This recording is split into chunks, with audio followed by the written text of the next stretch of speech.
TV bersama saya Adisti Larasati. Saudara, iringan jenazah mantan pemimpin tertinggi Iran Ayatullah Ali Khamenei tiba di kota Qom pada Senin malam waktu setempat.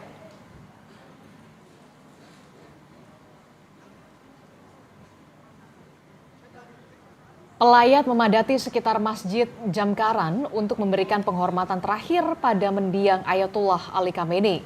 Pelayat membanjiri ibu kota Iran untuk mengikuti proses pemakaman mendiang Ayatullah Ali Khamenei. Menurut televisi pemerintah Iran, mendiang Ayatullah Ali Khamenei akan menerima penghargaan di Masjid Jamkaran pada hari Selasa waktu setempat. Peti mati Khamenei diselimuti bendera, sementara peti jenazah anggota keluarganya diletakkan di atas sebuah truk dan juga dihias.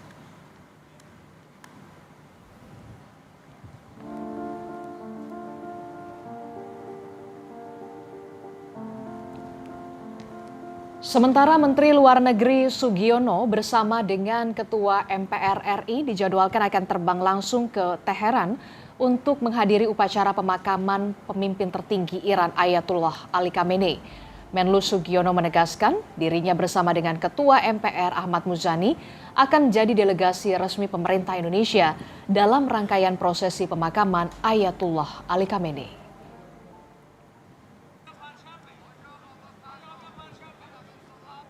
Pemakaman itu akan dilaksanakan pada hari tanggal 9, itu hari apa? Kamis. Ya. Kita berencana akan hadir. Ini kami masih menunggu jawaban.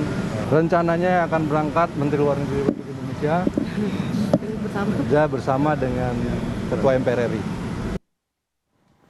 Di tengah suasana berkabung warga Iran, Presiden Donald Trump kembali mengeluarkan ancaman kepada Iran. Trump mengancam akan kembali melakukan serangan jika kesepakatan dengan Iran tak kunjung berhasil.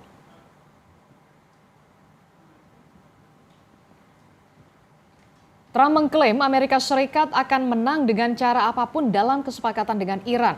Trump juga bilang seluruh infrastruktur di dalam negeri Iran hancur sehingga mudah bagi Amerika mengalahkan Iran, saudara.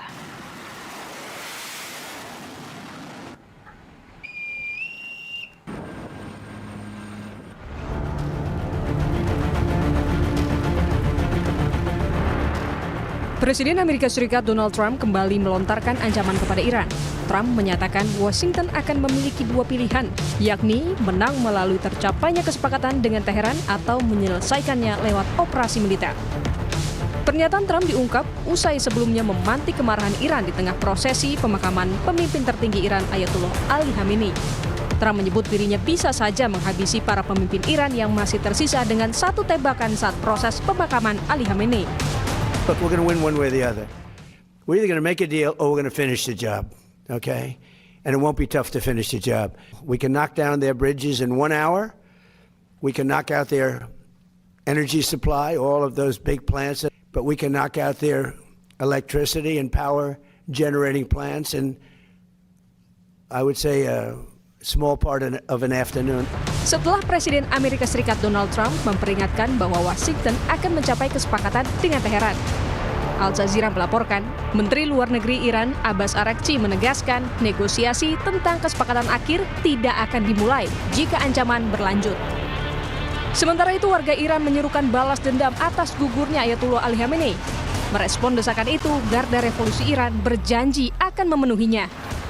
Kementerian Intelijen dan kedua Garda Revolusi Iran itu berjanji, yakni mereka keluarkan surat resmi di mana mereka berjanji akan segera membalas dendam kepada para pembunuh Imam Khamenei itu dalam waktu dekat. Saya pasti kalau harapan itu perang itu insya Allah berakhir. Tapi kalau tidak dipastikan tuntutan Iran itu, hak-haknya Iran itu, warga Iran dan militer Iran, pimpinan Iran itu mereka sudah siap untuk melanjutkan perjuangan mereka. Amerika dan Iran akan melanjutkan negosiasi damai pada 11 Juli. Usai pemakaman pemimpin tertinggi Iran, Ayatullah Ali Khamenei yang gugur pada serangan 28 Februari lalu.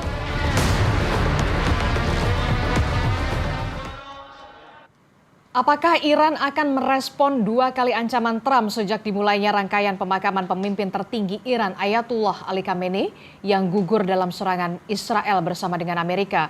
Simak analisis Marsma TNI Purnawirawan Agung Sasongko Jati, pakar PPAU yang juga merupakan alumnus US Air College dan peneliti Asia Middle East Center Pizarro Ghazali berikut ini.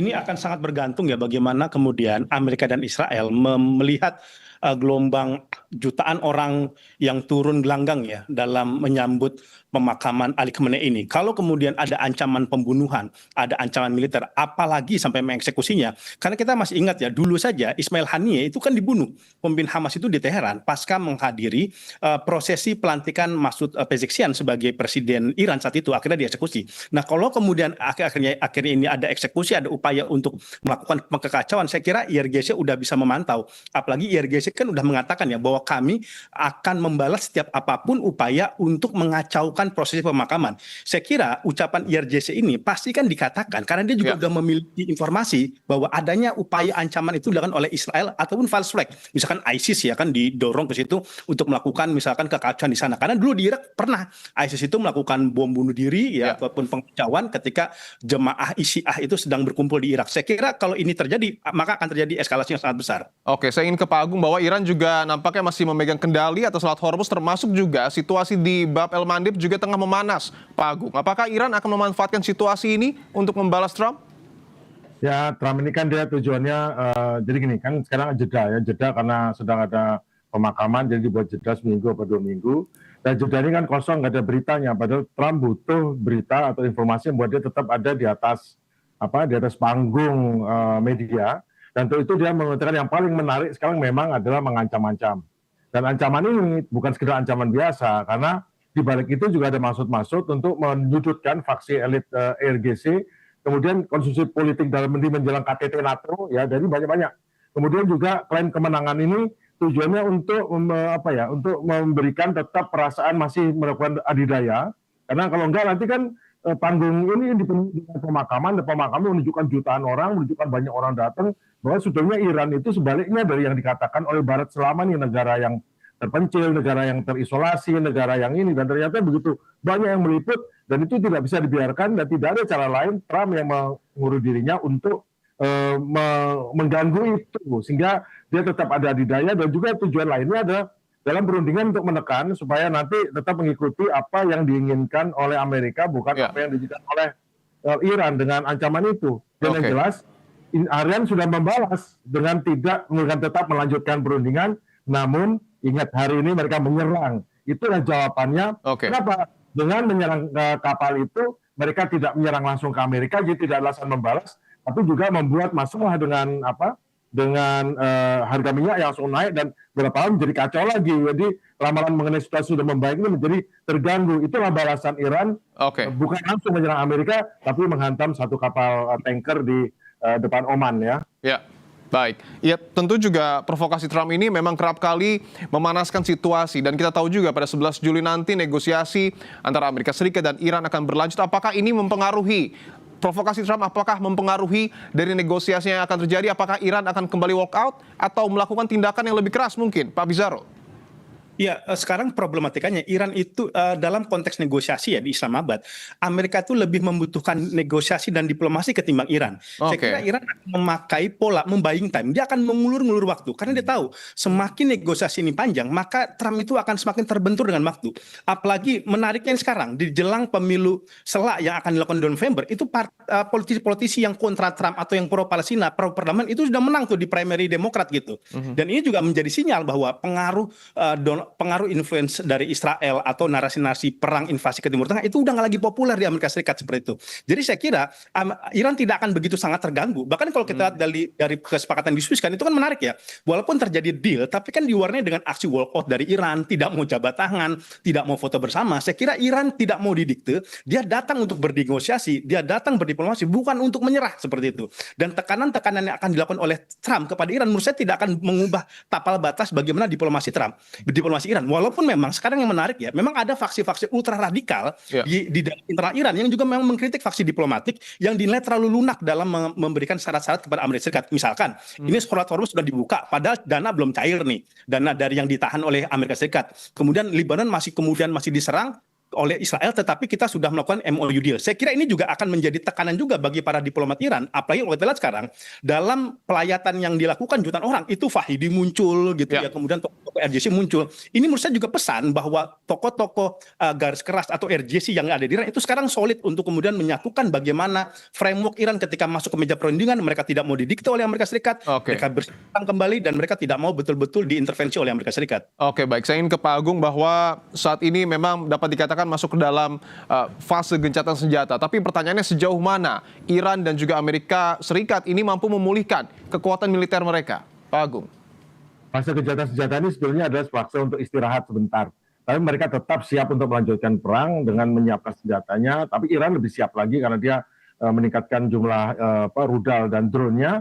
Amerika terpaksa mengirimkan sebagian karena kan harus dirotasi dan sebagian ini dia tidak sepenuhnya lagi full lagi kekuatan, tapi tetap masih ada kekuatan memukul dan kekuatan bertahan. Namun yang jelas kemampuan memukul dan bertahannya tidak akan bisa menghadapi serangan Iran. Oleh karena itu tentu Amerika tidak akan menggunakan serangan maksimal atau total karena akan berbalas-balasan. Dia sekarang menekan, menginjak ataupun memaksa Iran untuk mengikuti apa yang dimau di perundingan. Sesungguhnya sekarang utamanya adalah perundingan. Perundingan utamanya adalah Iran, membuat Iran menyetujui banyak hal yang diakui oleh Amerika. Soal nuklir itu sebenarnya hanya soal bumbu-bumbunya. Yang utama adalah jangan sampai sanksi itu dibuka dengan cepat, karena sekarang masalahnya adalah Israel. Israel ini yang hubungan dengan Amerika agak kurang terganggu karena Israel memaksa untuk tetap soal Libanon. Jadi yang jelas mereka saling siap untuk menyerang kembali. Oke, saya ingin ke Pak Pizarro, ini mungkin akan menjadi pertanyaan terakhir. Tadi sudah disinggung oleh Pak Agung soal Israel. Apakah ultimatum Trump ini juga ada pengaruh dari Israel, Pak Pizarro? Singkat saja. Saya kira lebih kepada Amerika Serikat ingin juga memberikan pesan kepada pemilih domestik dia bahwa Trump memenangkan pertarungan, bahwa Ali Khamenei sudah dibunuh dan itu diklaim sebagai sebuah kemenangan. Jadi lebih kepada bagaimana Trump itu mencoba deal dengan pemilih domestik dia menjelang pemilu sela. Tetapi pertanyaannya apakah betul klaim kemenangan Trump? Karena bagi Iran walaupun Ali Khamenei itu sudah meninggal, dia lebih menjadi martir dan kematian dari Ali Khamenei itu menjadi legitimasi baru bagi Iran untuk kemudian bersiap untuk eskalasi yang lebih besar lagi. Saya kira kemudian itu yang sedang terjadi di Amerika Serikat ya ketika Donald Trump melakukan ancaman-ancaman kepada Iran.